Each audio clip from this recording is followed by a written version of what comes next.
Hello traders, again welcome to our YouTube channel. In this video I am going to show you how to draw a perfect trend line and also how to take a perfect entry at the right price and at the right time. So चलिए first of all आप सबको ये पता होना चाहिए कि एक trend line को ड्रॉ करने के लिए उसके रूल क्या होते हैं। देखिए किसी भी ट्रेंड लाइन को ड्रॉ करने के लिए उसके दो रूल होते हैं। आपके पास दो पॉइंट्स होने चाहिए, जैसे ये एक पॉइंट ये एक पॉइंट, तो आपने यहां से लाइन को ड्रॉ किया तो बन गई एक ट्रेंड लाइन, ये होती है एक परफेक्ट ट्रेंड लाइन। इसका एक और रूल होता है कि या तो आप क्लोज से क्लोज जोड़िए, ठीक है, या तो आप ओपन से ओपन जोड़िए। फॉर एग्जांपल जैसे ये कैंडल का क्लोज है ये वाला लेवल, मैं आपको फिर से बता दूं, इसका परफेक्ट जो क्लोज है वो है ये वाला लेवल और इस कैंडल का क्लोज है ये वाला। तो ऐसा नहीं होना चाहिए कि आप लोग फॉर एग्जांपल ये जो इसका ओपनिंग प्राइस है ये वाला है ना, आप यहां से जोड़ें और जो अगला है वो आप यहां पे जोड़ दें। तो ऐसा नहीं है, आप यहां पे ओपनिंग पे जोड़ रहे हैं यहां क्लोजिंग पे जोड़ रहे हैं, तो ये गलत हो जाता है। तो ऐसा नहीं करना है। अगर आप लोग विक टू विक ले रहे हैं, यानी कि ये जो इतना सा पार्ट है बॉडी का, अगर ये वाला पार्ट ले रहे हैं तो आप लोगों को नीचे की अगर विक ली है तो अगली वाली विक भी आपको नीचे वाली ही लेनी है। ये नहीं कि आप यहां से ऊपर की तरफ इस विक के साथ जोड़ दें, तो ये गलती बिल्कुल नहीं करनी है। मेरा जो अपना फंडा है मैं आपके साथ वो शेयर कर देता हूं कि मैं कैसे ड्रॉ करता हूं ट्रेंड लाइन। तो चलिए समझा देता हूं आपको। तो फर्स्ट ऑफ ऑल एक परफेक्ट ट्रेंड लाइन के लिए मैं आपको बता दूं, देखिए मैं विक को नहीं लेता हूं, मैं सिर्फ बॉडी को लेता हूं। तो अगर मुझे ड्रॉ करना है तो मैं रेड वाली कैंडल लूंगा, क्योंकि रेड वाली कैंडल यहां क्लोज होती है, मेरे हिसाब से वो एक सपोर्ट लेवल होता है, ठीक है, क्योंकि कहीं ना कहीं वहां पे प्राइस रुकता है। तो यहां से मैं इसको यहां पे जोड़ लेता हूं। तो ये मेरी हो गई ट्रेंड लाइन कुछ टाइम फ्रेम के लिए। समझ लीजिए मुझे इंट्राडे पे ट्रेड करना है, तो गाइस मेरे को ये एक परफेक्ट ट्रेंड मिल गया एसबीआई के अंदर कि हाँ ये स्टॉक अगर मैं इतने टाइम फ्रेम पे देखूं तो ये एक अप ट्रेंड में है, ठीक है। अब इसी के साथ मुझे ये भी देखना है कि इसका सपोर्ट लेवल कौन सा है, ठीक है। तो अब यहां पे मैं एक लाइन को ड्रॉ करूंगा, क्या देखते हुए ड्रॉ करूंगा कि स्टॉक कहां पे जाके ज्यादा रुकता है। कहीं पे भी आपको दो कैंडल्स बराबर प्राइस पे मिलती है, फॉर एग्जांपल आप ये वाला लेवल अगर नोटिस करेंगे, मैं यहां पे ये लाइन को ड्रॉ करना चाहूंगा, इसका कलर मैं रेड कर देता हूं।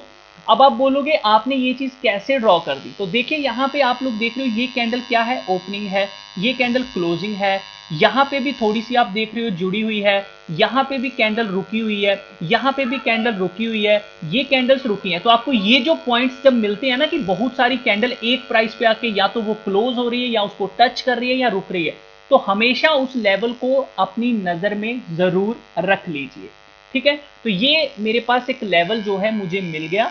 आपको डाउन साइड देखना है आप थोड़ा और देख लीजिए, या फिर आप नीचे की जो वॉल्यूम होती है उस कैंडल के हिसाब से भी ये जो लाइन है वो ड्रॉ कर सकते हैं।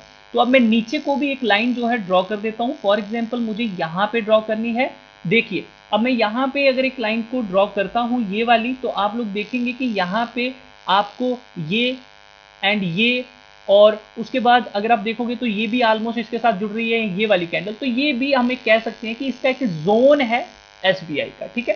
तो ये मेरे को एक नॉर्मल सा इसका ट्रेंड मिल गया अप एंड डाउन का। अब बात करते हैं ट्रेड करने का। तो फर्स्ट ऑफ ऑल आपको जब वन डे के ऊपर ट्रेड मिल गया, अब आपको छोटे टाइम फ्रेम पे आ जाना है कुछ पीरियड के लिए, कि जैसे मुझे कल ट्रेड करना है तो कैसे ट्रेड करना है। तो यहाँ पे सबसे पहले मैं आप एक ट्रेंड लाइन को ड्रॉ करूंगा अपसाइड से, ताकि कल के लिए मुझे ये पता चल सके कि स्टॉक अभी किस दिशा में है। तो जैसा कि मैंने आपको कहा, या तो ओपन से ओपन को जोड़िए या तो हाई से हाई को जोड़िए। अब मैं यहाँ पे ये वाली कैंडल है इसका क्लोज प्राइस और नीचे की तरफ ये जो कैंडल है ग्रीन, ठीक है, इसको जोड़ देता हूं। मेरे को इस कैंडल का नहीं पता, इसके साथ मुझे कोई लेना देना नहीं है। समझ लीजिए मेरे को एक परफेक्ट एंट्री आज के लिए देखनी थी इस वाली कैंडल के लिए, ठीक है। तो अब देखते हैं कि क्या एसबीआई के ऊपर आया है या नहीं। अब आपको एक चीज बता दूं, एसबीआई का अगर आप एक लॉन्ग टर्म ट्रेंड देख रहे हो कुछ टाइम फ्रेम पे, जैसे 1 मंथ के ऊपर, तो आपको एक लॉन्ग टर्म यहाँ पे बुलिश ट्रेंड है, यानी कि ये अप जा रहा है। बट अगर आप छोटे टाइम फ्रेम पे 1 वीक पे देखोगे तो ये एक क्या है, बेरिश ट्रेंड है, ये नीचे जा रहा है। तो ये चीज आपको पता चल गई। आपको ये स्टॉक महीने के ऊपर बुलिश है, 1 हफ्ते के ऊपर बेरिश है, तो आपको कोशिश करनी है बुलिश में जाइए, क्योंकि 1 मंथ का ट्रेंड इसका कहां पे है, बुलिश में है। तो हम यहाँ पे एक बुलिश अपॉर्चुनिटी कैसे ढूंढेंगे, चलिए वो चीज हम जान लेते हैं। ठीक है, तो आपको ये चीज पता चल गई। अब आपके मन में ये सवाल नहीं रहेगा कि मैंने यहां से क्यों नहीं जोड़ा, क्यों? क्योंकि मुझे यहां पे एक अच्छा दिखा। देखिए हमेशा ट्रेंड लाइन 90 डिग्री में नहीं होनी चाहिए, ये नहीं है बिल्कुल आपने ऐसे ही कर दी, ऐसा नहीं, कोशिश कीजिए उसको बिल्कुल स्मूथ वे में होनी चाहिए, कुछ इस तरह से, तो वो ट्रेंड लाइन आपकी काफी अच्छे से वर्क करती है। आई होप आपको समझ आ रहा होगा, आ रहा है तो लाइक एंड शेयर जरूर करिएगा। चलिए अब बात करते हैं यहाँ पे एक इंपॉर्टेंट चीज की, ये चीज आपको पता चल गई गाइज। अब हमें वन डे के ऊपर जब ट्रेड करना है, इंट्राडे के ऊपर एक रिवर्सल देखते हुए, ब्रेकआउट देखते हुए राइट प्लेस पे, तो वो कैसे करना है। फर्स्ट थिंग आपकी जो क्लियर हो चुकी है वो ये कि आपको ट्रेंड लाइन ड्रॉ करना आ चुकी है, अब आपको ब्रेकआउट देखना है और राइट एंट्री देखनी है। तो गाइज इसी चीज को आपको कंटिन्यू करते रहना है और यहाँ पे जो टाइम फ्रेम है उसको 1 आवर पे कर दीजिए। ठीक है गाइज, 1 आवर के ऊपर आप जब करेंगे तो आप लोग एक चीज नोटिस करोगे, ये जो मैंने ट्रेंड लाइन ड्रॉ की थी ये प्रॉपर तरीके से यहाँ पे भी फॉलो हो रही है। आप देख सकते हो स्टॉक जो था इसके ऊपर तो गया था लेकिन इसको फॉलो करता हुआ तकरीबन यहाँ पे चल रहा है। ठीक है, नो डाउट गाइज, अब आपको ये चीज यहाँ पे पता चल चुकी है। अब देखिए हमें ध्यान से क्या करना है यहाँ पे। अब देखो यहाँ पे हमें ब्रेकआउट मिला था इस लेवल पे, आप लोग यहाँ पे ध्यान से देखिए, इस लेवल पे आपको एक ब्रेकआउट मिला था। अगर आपने 1 आवर पे इसको देखा होता इस लेवल पे, गाइज ये जो जोन था आपको भी पता है कि रेजिस्टेंस जोन था, तो क्या आप इस लेवल पे बाय कर सकते थे? नहीं, क्योंकि यहाँ पे स्टॉक रुक जाता है। और ये देखिए 9:30 पे ये आपको क्या मिला है, ब्रेकआउट मिला है। कितने पे, ये तारीख यहाँ पे देखिए आप, ये तारीख है 15/7/2020 को 9:30 बजे यहाँ पे आपको ब्रेकआउट मिला है। तो मैं यहाँ पे वन डे पे वापस जाना चाहूंगा और वन डे पे देखना चाहूंगा, तो आप लोग देखोगे कि भैया वन डे के ऊपर अगर प्रॉपर तरीके से देखूं तो ब्रेकआउट नहीं था, सिर्फ इसने इसको पार किया था, इसके ऊपर क्लोज नहीं हुआ था प्रॉपर तरीके से। और अगर आप 1 आवर के ऊपर भी देखते हो तो आपको full candle, complete candle close नहीं है इस ट्रेंड लाइन के ऊपर, सिर्फ ये एक कैंडल क्लोज हुई है लेकिन ये कंप्लीट कैंडल क्लोज नहीं हुई है। तो हमको एक कंप्लीट कैंडल जो है वो क्लोज चाहिए होती है ब्रेकआउट के ऊपर। ठीक है, तो यहाँ पे मेरे पास कोई रेजिस्टेंस था। अब देखिए आपको ब्रेकआउट फाइंड करने के लिए रीजन होना चाहिए आपके पास। अगर आप फॉर एग्जांपल मान लेते हो कि ये ब्रेकआउट आया है, इसने इस ट्रेंड लाइन को तोड़ा है, मुझे बाय करना चाहिए, तो आपके पास यहाँ पे कितने रीजन बनते हैं? सिर्फ ये एक रीजन बनता है कि यहाँ पे ब्रेकआउट आया है। लेकिन अगर आप देखोगे कि ये वाले जोन पे प्राइस रुकता है तो ये आपके लिए नेगेटिव इंपैक्ट है।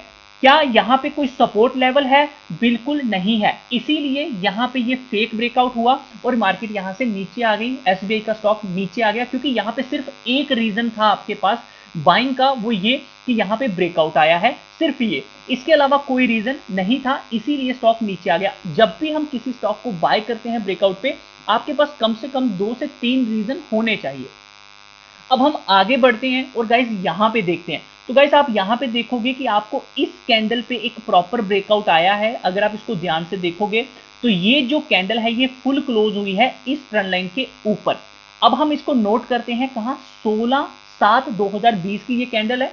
यहाँ पे नीचे डेट देखिए, देखिए जब मैं यहाँ पे कर्सर करता हूँ तो बिल्कुल नीचे देखिए, ठीक है, तो ये 13:30 पे ब्रेकआउट आया है। तो गाइस इसको वन डे के ऊपर लगाते हैं और चेक करते हैं कि 16 तारीख को, ये रही हमारी 16 तारीख, 16 तारीख को यहाँ पे अगर आप नोटिस करोगे ये जो कैंडल ने ब्रेकआउट दिया ये बिल्कुल एक बेरिश कैंडल नहीं है, ये बुलिश कैंडल है, ये आप सबको पता होगा। ठीक है, ये एक हैमर टाइप कैंडल है, ये बुलिश कैंडल है। तो यहाँ पे आपके पास रीजन नंबर 1 आ गया कि हाँ भैया वन डे के ऊपर यहाँ पे एक बेरिश बुलिश कैंडल बनी है, ये है ब्रेकआउट। अब दूसरा रीजन यहाँ पे क्या बनता है कि ये जो हमने ट्रेंड लाइन ड्रॉ की थी गाइस, यहाँ पे आपको ये चीज दिखा रही है कि ये एक सपोर्ट जोन है। तो आपके पास सेकंड रीजन भी आ गया, आपके पास 1, आपके पास 2 रीजन यहाँ पे हो चुके हैं। ठीक है, आप इसको वन डे के ऊपर देख रहे हो, 1 आवर के ऊपर यहाँ पे आपको ब्रेकआउट मिल गया है 13:30 पे। आपके पास 2 रीजन है, 2 रीजन कौन से हैं, एक ये, दूसरा ये ट्रेंड लाइन ब्रेक हुई है। अब तीसरा रीजन आपको एक और फाइंड करना है, वो क्या फाइंड करना है वो भी आपको यहाँ पे मैं बता देता हूँ। गाइस देखिए, अब जब ये एक फुल कैंडल यहाँ पे क्लोज हो, मतलब अपसाइड एक आपको दे चुकी है, अब आपको एंट्री कहाँ लेनी है ये चीज इंपॉर्टेंट है। गाइस या तो जैसे ही ये वाली कैंडल ने ब्रेकआउट दिया इस ट्रेंड लाइन को तोड़ते हुए, आप इस ये जो लाइन है, ठीक है, इसका वेट कर लीजिए कि इसके ऊपर कैंडल चली जाए तो मैं एंट्री ले लूं। जैसे कि ये वाली कैंडल ने फुल कैंडल आप देखोगे कि आपको क्या दिखा रही है कि ये यहां से भी ऊपर है, ये वाली कैंडल फुल कैंडल क्लोज हो गई, ठीक है, सपोर्ट लेके क्लोज हुई, इस ट्रेंड लाइन को इसने ब्रेक किया तो आपके पास 1, आपके पास 2, आपके पास 3, आपके पास यहां पे रेजिस्टेंस नहीं है। रेजिस्टेंस कहां है? यहां पे रेजिस्टेंस है, याद रखिएगा। आपके पास अब सपोर्ट भी है, आपके पास इस लाइन का ब्रेकआउट भी है और साथ में ये दोबारा से इस ट्रेंड लाइन के ऊपर काम करना भी शुरू कर चुका है। तो इस कैंडल पे आपको सही ब्रेकआउट आप कह सकते हो आपको मिल चुका है। लेकिन मैं आपको एक चीज बता दूं, जब भी कोई स्टॉक किसी ट्रेंड लाइन से सपोर्ट लेता है, फॉर एग्जांपल इसने यहां पे जब इसको ब्रेकआउट किया इस कैंडल के साथ, मतलब ये वाली कैंडल के साथ, तो आपको यहां पे फिर रिवर्सल का वेट नहीं करना चाहिए, आप डायरेक्ट एंट्री यहां पे ले सकते थे। लेकिन अगर आप रिवर्सल का वेट करना चाहते हैं तो गाइस इस केस में आप क्या करोगे? देखो, इस केस में जब फॉर एग्जांपल यहां पे ये चीज हो गई, उसके बाद हमेशा स्टॉक की आदत होती है कि वो जिस चीज को तोड़ता है, जिस रेजिस्टेंस को तोड़ता है, वो उसको टेस्ट करने के लिए जरूर जाता है। तो गाइस उसके बाद ये स्टॉक नीचे आता है, आप लोग देखोगे कि यहाँ पे इसने इस ट्रेंड लाइन की सपोर्ट ली। देखिए आपको वन डे के ऊपर यहाँ पे ब्रेकआउट मिल चुका है, स्टॉक ने यहाँ पे क्या किया, स्टॉक ने यहाँ पे सपोर्ट ली।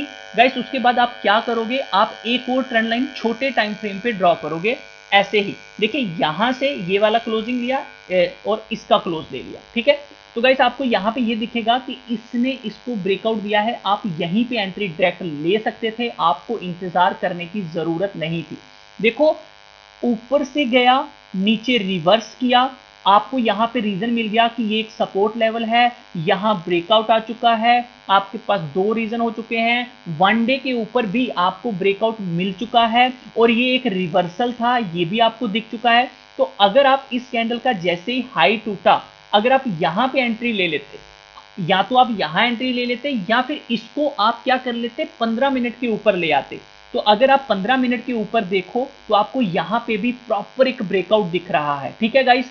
तो आपको ये भी पता चल चुका है वन डे के ऊपर ब्रेकआउट है, 1 आवर के ऊपर ब्रेकआउट है और आपको 15 मिनट का जो शॉर्ट ट्रेंड था उसके ऊपर भी ब्रेकआउट मिल चुका है। आप यहीं पे डायरेक्टली एंट्री ले लीजिए, ये वाला एसएल डाल लीजिए, आपको देखिए कितनी तेजी से यहाँ पे सपोर्ट के साथ तोड़ता, मतलब ऊपर वाली रेजिस्टेंस को भी इसने तोड़ दिया। तो गाइस अगर आप यहाँ पे एंट्री लेते तो आपको 186 से डायरेक्टली 189 का टारगेट मिलता। तो इंट्राडे में इस तरह से काम करना बहुत जरूरी है, आपके पास रीजंस होने चाहिए। सबसे पहले एक जब ब्रेकआउट टूटता है उसके बाद स्टॉक रिवर्स भी करता है, आप उसके ऊपर ट्रेंड लाइन ड्रॉ कीजिए, आपको जैसे ही ब्रेकआउट मिलता है आप फटाफट से एंट्री ले लीजिए, आपको रिवर्स की भी वेट नहीं करना है।